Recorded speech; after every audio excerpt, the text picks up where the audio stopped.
استقبال رمضان۔ رمضان المبارک کا بابرکت مہینہ قریب ہے۔ اللہ رب العالمین ہمیں رمضان المبارک کی برکتیں حاصل کرنے کی توفیق عطا فرمائے۔ رمضان المبارک کے روزوں کی فرضیت کے حوالے سے کہ اللہ رب العالمین نے سورۃ البقرہ کی آیت نمبر 183 میں ارشاد فرمایا، یا ایھا الذین آمنوا کتب علیکم الصیام کما کتب علی الذین من قبلکم لعلکم تتقون۔ اے ایمان والو، تم پر روزے فرض کیے گئے ہیں جس طرح تم سے پہلی قوموں پر روزے فرض کیے گئے تھے، تاکہ تم پرہیزگار ہو جاؤ۔ ایک تو روزوں کی فرضیت کا اللہ رب العالمین نے بیان فرمایا، اور دوسرا یہ سمجھایا ہے کہ یہ روزے جو ہیں یہ صرف تم پر ہی فرض نہیں ہوئے کہ اس کو تم لوگ سزا نہ سمجھ لینا، بلکہ انعام سمجھو کہ دوسری قوموں پر بھی یہ اللہ نے انعام کیا ہے۔ یہ روزے جو ہیں کیا ہے؟ سزا نہیں ہے، انعام ہے۔ کیا ہے؟ انعام ہے۔ یہ اللہ رب العالمین نے دوسری قوموں کا حوالہ اس لیے دیا تاکہ میرے محبوب کی امت ایمان والے اس کو انعام سمجھیں، اس کو سزا نہ سمجھیں۔ بعض جو بد باطن لوگ ہیں وہ اس کو سزا کہتے ہیں، سزا سمجھتے ہیں۔ اللہ رب العالمین تو ہر غیب کا علم جاننے والا ہے، ہر چیز کا علم جانتا ہے، تو اس لیے اللہ رب العالمین نے ان بدبختوں کا رد فرمایا ہے اس آیت کریمہ کے اندر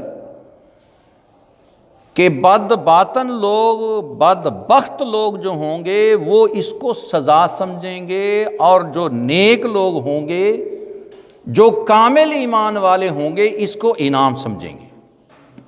تو یہ انعام سمجھو، یا ایھا الذین آمنوا، اے ایمان والو، تم پر اللہ نے روزے فرض کیے ہیں، یہ تم پر انعام کیا ہے۔ کیا کیا ہے؟ یہ روزوں کی فرضیت جو ہے یہ انعام ہے۔ کیا ہے؟ یہ انعام ہے۔ اسی لیے اللہ نے دوسری قوموں کا ذکر فرمایا کہ یہ صرف تم پر ہی نہیں کیا، یہ فرض جو ہے یہ دوسری قوموں پر بھی روزے فرض تھے۔ دوسری قوموں پر بھی فرض اللہ تعالیٰ فرماتا رہا، اور جو مومنین پر روزے فرض کیے ہیں اس کی غرض بھی بتا دی۔ غرض یعنی یہ جو روزے فرض کیے ہیں اس کی غرض کیا ہے، اس کا فائدہ کیا ہے، اس کا مقصد کیا ہے، اس کا مطلب کیا ہے، آپ کے اندر روزہ رکھنے سے کیا تبدیلی آئے گی۔ اللہ پاک فرماتا ہے کہ روزے ہم نے اس لیے فرض کیے ہیں تاکہ تم پرہیزگار ہو جاؤ، تاکہ تم پرہیزگار بن جاؤ۔ یعنی روزہ رکھنے سے انسان کے اندر تقوی اور طہارت پیدا ہوتا ہے۔ تقوی اور طہارت، کہ جب بندہ روزہ رکھتا ہے تو اس کے اندر اللہ پاک اپنی محبت بھی ڈالتا ہے اور فرما برداری بھی ڈال دیتا ہے۔ جب بندہ اللہ کی محبت اور اطاعت کے ساتھ فرما برداری کرتا ہے تو اس کو تقوی اور طہارت کہتے ہیں۔ طہارت جسمانی بھی ہے، روحانی بھی ہے، ظاہری بھی ہے، باطنی بھی ہے، اور ہر لحاظ سے فکر کی بھی طہارت ہے، نظر کی بھی طہارت ہے، سماعت کی بھی طہارت ہے۔ یہ تقویٰ جو ہے یہ صرف زبان سے بولنے والا لفظ نہیں ہے کہ صرف زبان سے ہی بولنا ہے، یہ تقویٰ اپنے جسم پر طاری کرنا ہے۔ یعنی روزہ رکھنے سے انسان متقی پرہیزگار بنتا ہے، اس کے اندر بھوک برداشت کرنے کی طاقت یعنی صبر آتا ہے، اس کے اندر اللہ کی فرما برداری آتی ہے۔ اب دیکھیں جو روزہ ہے یہ ایسا عمل ہے کہ کھانے پینے سے منع ہے نا، سارا دن آپ بندہ اکیلا بھی ہوتا ہے، تنہا بھی ہوتا ہے، کبھی کہیں ہوتا ہے کبھی کہیں ہوتا ہے، تو جو روزہ دار ہے وہ چھپ کر بھی کھانا نہیں کھاتا، پانی نہیں پیتا۔ کیوں؟ صرف اس لیے کہ اللہ کا حکم ہے، اس کے حکم کی پیروی کرنی ہے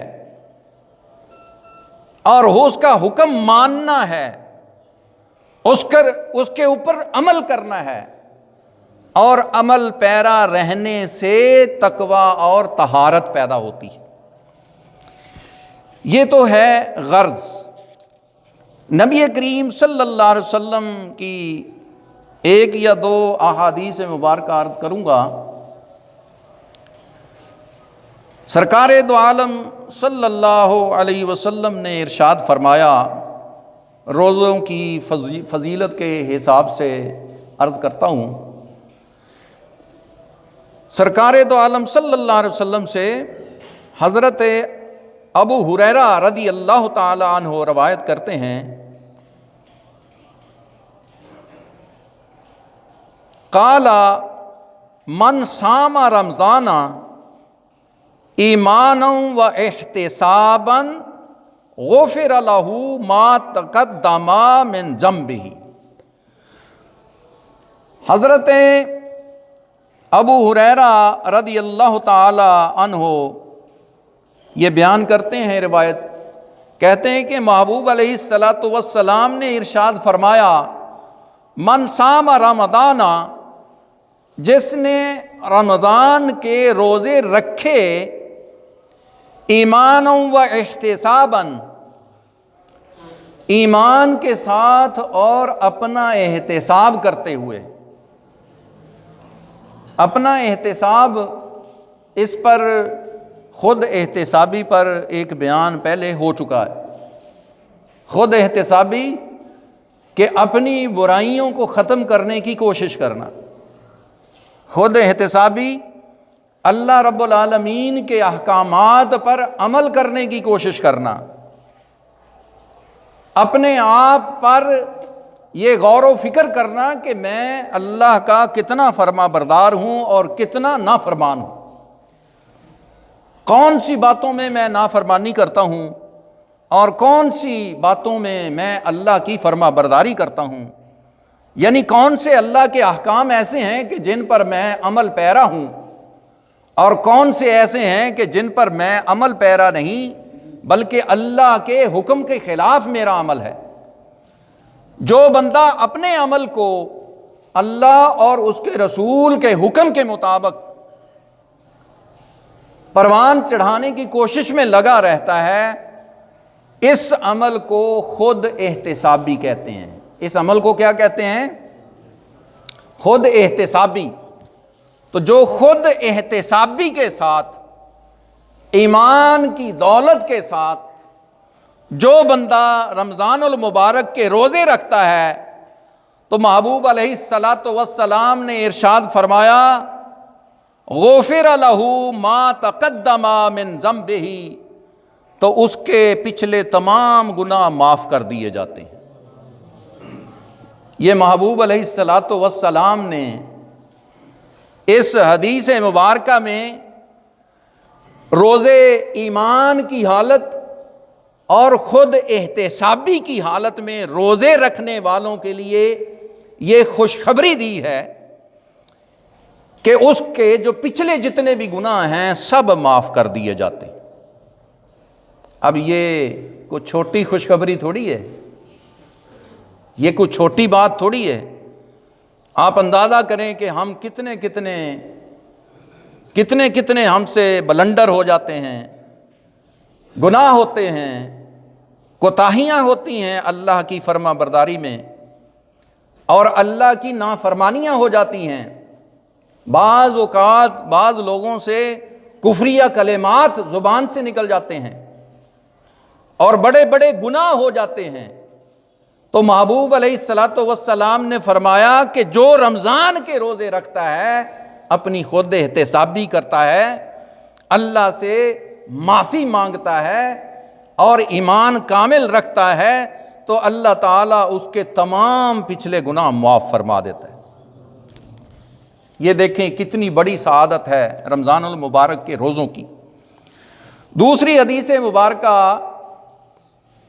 حضرت ابو ہریرہ رضی اللہ تعالی عنہ سے ہی یہ مروی ہے۔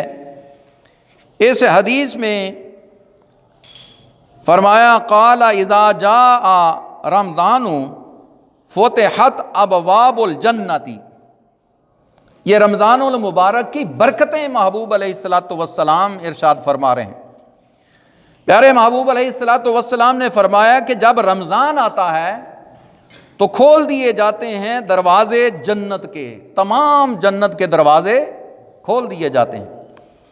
وَغُلِّقَتْ أَبْوَابُ النَّارِ، اور آگ والے دروازے یعنی جہنم کے دروازے بند کر دیے جاتے ہیں۔ جنت کے دروازے کھول دیے جاتے ہیں اور جہنم کے دروازے بند کر دیے جاتے ہیں۔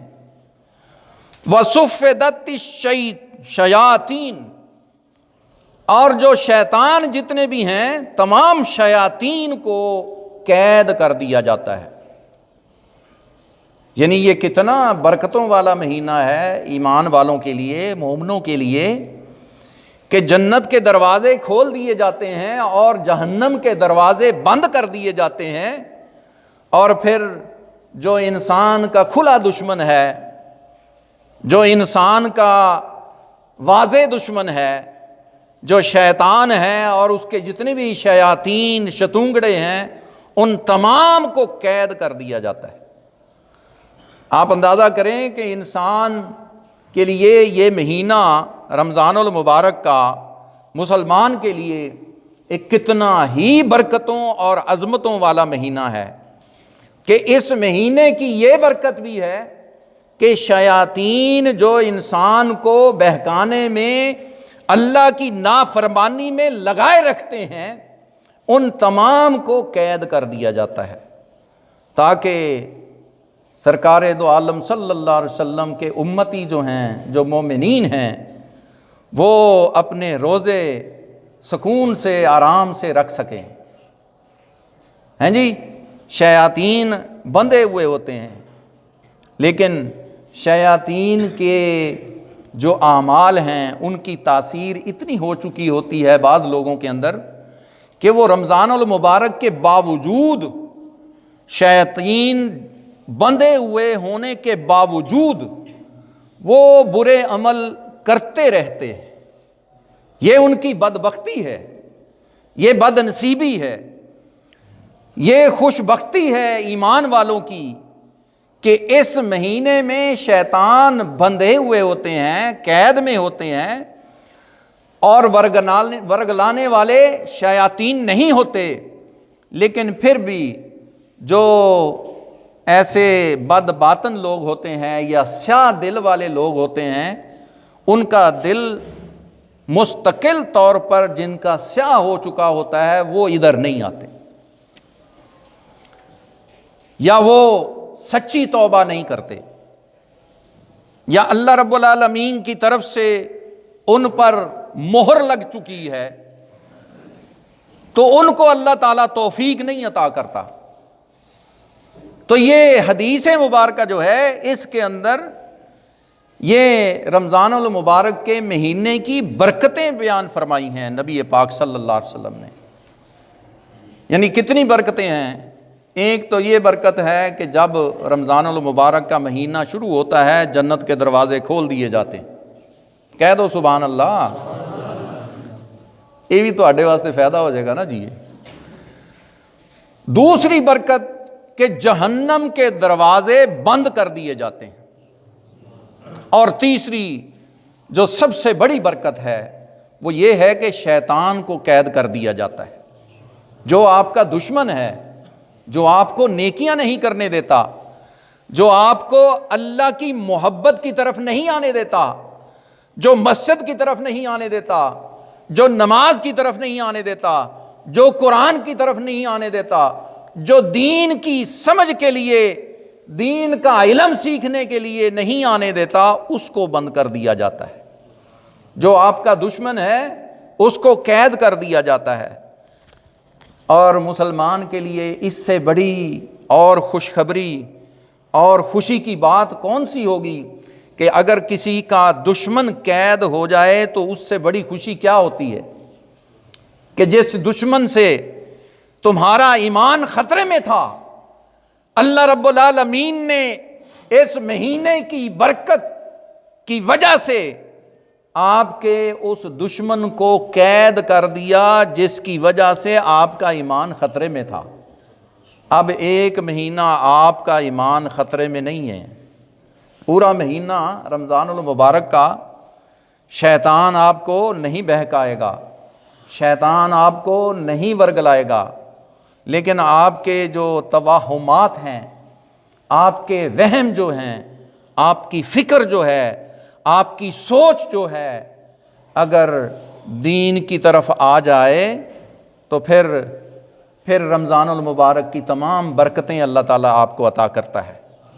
اور پھر آپ کو یہ خوشخبری ہے کہ اللہ رب العالمین اس کے تمام پچھلے گناہ معاف کر دیتا ہے۔ جب کوئی بندہ اللہ کی بارگاہ میں آ کے سچی توبہ کر لیتا ہے، وہ چاہے کتنے بھی گناہ کرنے والا بندہ ہو، اللہ رب العالمین غفور الرحیم ہے، وہ رحمت فرمانے والا ہے، اور ہم اللہ کی رحمت کے امیدوار ہیں۔ اور ہمیں یقین ہے محبوب علیہ الصلوۃ والسلام کے اس فرمان پر کہ جو اپنا احتساب کرتے ہوئے ایمان کی حالت میں رمضان المبارک کا روزہ رکھے گا، اس کے تمام گناہ بخشے جائیں گے، اس کے تمام گناہ معاف ہو جائیں گے۔ اگر کسی مجرم کو کہا جائے کہ تم گھر واپس آ جاؤ اور تمہیں کچھ نہیں کہا جائے گا، تمہارے تمام گناہ معاف کر دیے جائیں گے، تو وہ اگر مجرم عقل مند ہے، سمجھدار ہے، تو وہ بھاگتا ہوا اور خوشی سے دوڑتا ہوا اپنے گھر واپس آ جائے گا۔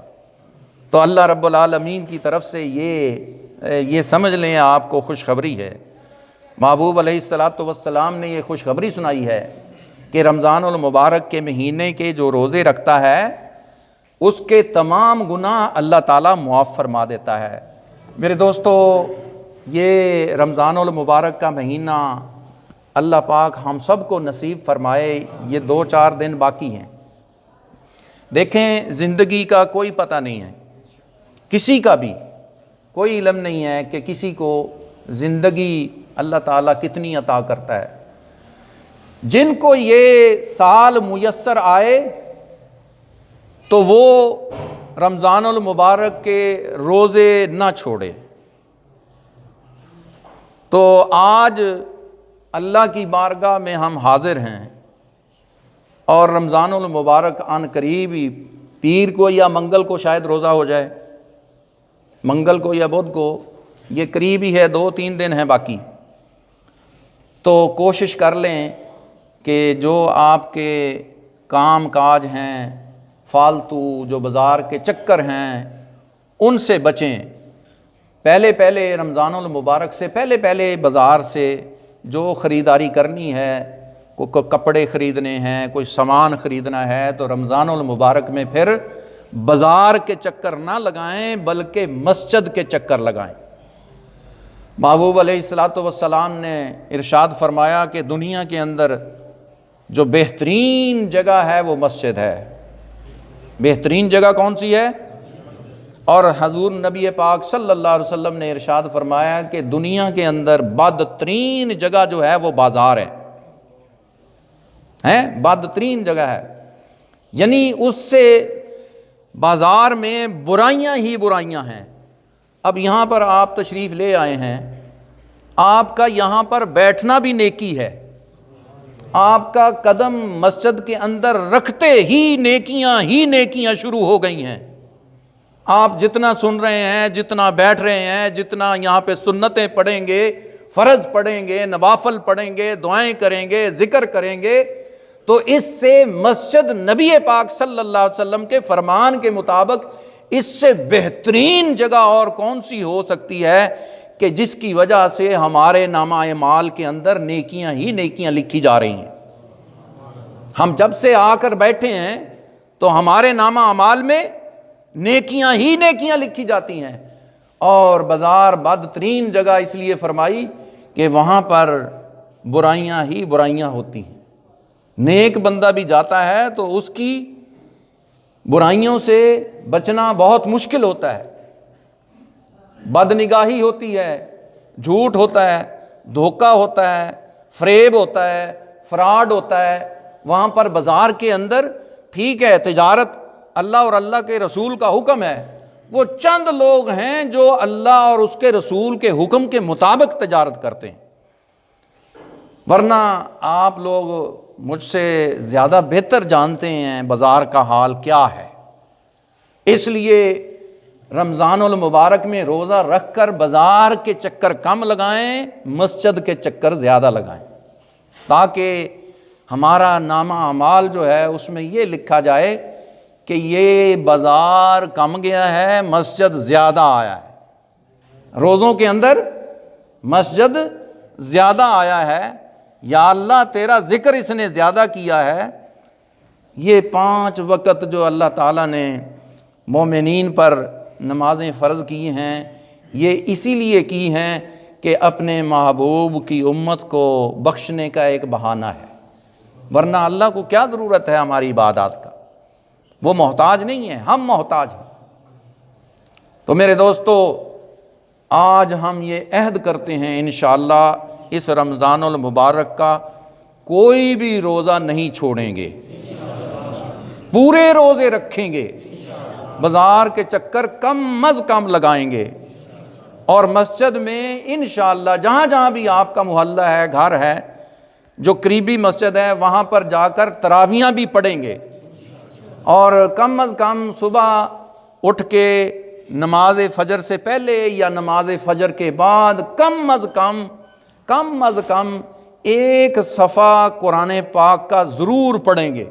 سب نیت کر لیں، اللہ پاک ہم سب کو عمل کی توفیق عطا فرمائے۔ میرے دوستو، یہ دار العمل ہے، اس کے بعد عمل منقطع ہو جائے گا تو پھر اس کا اجر اور ثواب بھی منقطع ہو جاتا ہے۔ جب تک ہم زندہ ہیں ہمارا عمل زندہ ہے، اور عمل ہوگا تو اس کا اجر اور ثواب بھی ملے گا۔ اللہ پاک ہم سب کو پیارے محبوب علیہ الصلوۃ والسلام کی شریعت کو سمجھ کے اس پہ عمل کرنے کی توفیق عطا فرمائے۔ وما علیہ الا البلاغ۔